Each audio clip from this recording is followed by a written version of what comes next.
Hello and welcome. Top defence news की एक fresh episode में आप सबको स्वागत है फ्रेंड्स। आज की इस वीक में बात करेंगे सीरिया से क्या चाहता है देश, जानिए इजराइल, अमेरिका, तुर्की, ईरान और रूस के न्यू अपडेट के तहत आने वाले दिन में यहाँ पर भारत का क्या हाल हो सकता है।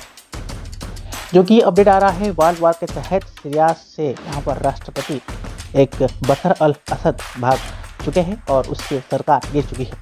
यहाँ पर अपडेट ये आ रहा है कि इस विद्रोहियों को कब्जा करने के लिए इजराइल, अमेरिका और रूस हवाई हमला कर रहा है।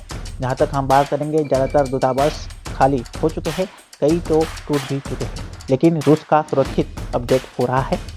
खबर ये आ रहा है कि असद में यहाँ पर सपरिवार और स्मारक पहुँच गया है। जो अपडेट आ रहा है मैं आपको बता दूं, अमेरिका का अपडेट आ रहा है अगर सीरिया के टुकड़े होते हैं तो इसका सबसे बड़ा फायदा अमेरिका को मिलेगा, क्योंकि यहाँ पर वाशिंगटन और यदि हम बात करेंगे पटगन का सामना हो सकता है। इससे उसके साथी देश और संस्थाओं पर कमजोर पड़ेगी। जैसे हम बात करेंगे हिजबुल्ला और इराक की मिसाइल, साथ ही होते ही अपडेट आएगा, इससे IS और रेसिडेंसी कमजोर हो जाएगा। इसमें अमेरिका और इजराइल को भी फायदा हो सकता है। इजराइल की तरफ से अपडेट आ रहा है, सीरिया के कूटनीतिज्ञों की तरफ से यह अपडेट दे रहा है कि इजराइल का एक दुश्मन कम हो जाएगा।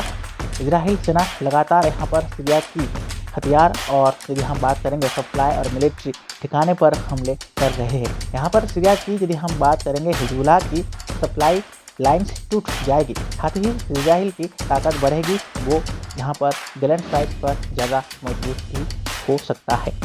उसके बाद आएगा अपडेट तुर्की। यहाँ पर यदि हम बात करेंगे आकार के तहत तुर्की के जो अपडेट आ रहा है, इसके बीच उत्तरी सीरिया पर एक नियंत्रण हो सकता है। खासतौर पर यदि हम बात करेंगे वो इलाका जहाँ पर यहाँ पर पुलिस और राइफल्स मौजूद अवेलेबल है, क्योंकि यह तुर्की के सुरक्षा के लिए खतरा बन सकता है। यहाँ पर अब अपडेट आ रहा है इस आतंकियों की वजह से तुर्की के संप्रभु को खतरा है, क्योंकि यहाँ पर मिडिल स्टेट में 3 करोड़ से ज़्यादा कूद है जिनका विरोध मारी पड़ता है और उस हिसाब से ये आगे भी बढ़ता है। ईरान की यदि हम बात करेंगे, ईरान के लिए एक्सिस ऑफ रेसिस्टेंस का केंद्र बिंदु सीरिया था, ताकि वह इजराइल पर हमला कर सकता है।